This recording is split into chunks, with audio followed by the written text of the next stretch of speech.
محبت کی عجیب کہانی۔ الیزا جب پیدا ہوئی ہمارے سارے خاندان میں خوشی کی لہر دوڑ گئی۔ سبھی اس کی منی پری کے لیے بے شمار گفٹ لے کر آئے۔ گلابی سہی، پھولے پھالے گالوں والی یہ بچی گھر کی ہر فرد کی آنکھ کا تارا تھی۔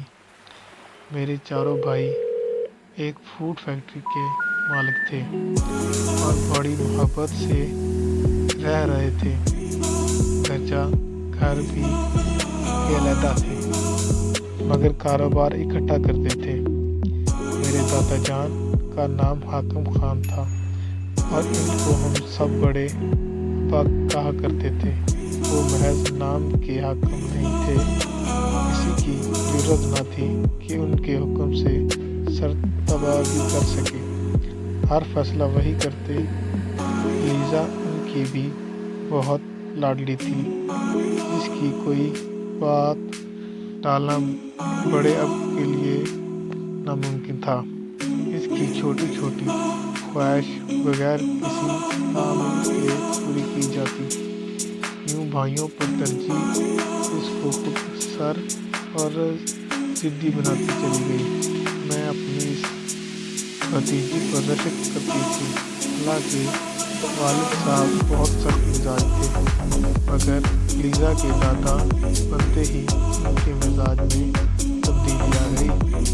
انٹر پاس کرنے کے بعد موبائل، کمپیوٹر اور گاڑی جیسی سہولت اس کے پاس آ گئی۔ یہ دوست ہے کہ ابا کے لحاظ کی وجہ سے دوست کا دائرہ اتنا وسیع نہ تھا، لیکن انٹرنیٹ پر اس کی فرینڈ شپ بہت زیادہ تھی۔ انہی دوستوں میں علی بھی تھا جو اس کی سب سے زیادہ قریب تھا۔ جب وہ آن لائن ہوتا الیزا اکثر اس سے بات کرتی۔ رفتہ رفتہ وہ اس لڑکے کے سحر میں گرفتار ہوتی گئی۔ علی کی باتیں اس کو بے حد خود سا کر دیتی۔ علی کا تعلق اس کا گھرانے سے تھا۔ شروع میں اس لڑکے نے میری بھتیجی سے کافی جھوٹ میں بولے۔ وہ کینیڈا میں سیٹل ہے اور اس کا اپنا بزنس ہے۔ اپنی فیملی کے بارے میں بھی اس نے جو بہت جھوٹ بولا۔ یوں الیزا اس کی اندھی محبت کا شکار ہوتی گئی۔ اب وہ ہر لمحہ بیتے بھی اس کا فون کا انتظار کرتی۔ اکثر رات کے پچھلے پہر وہ فون کرتا، پھر یہ گھنٹوں بات چیت کرتے رہتے۔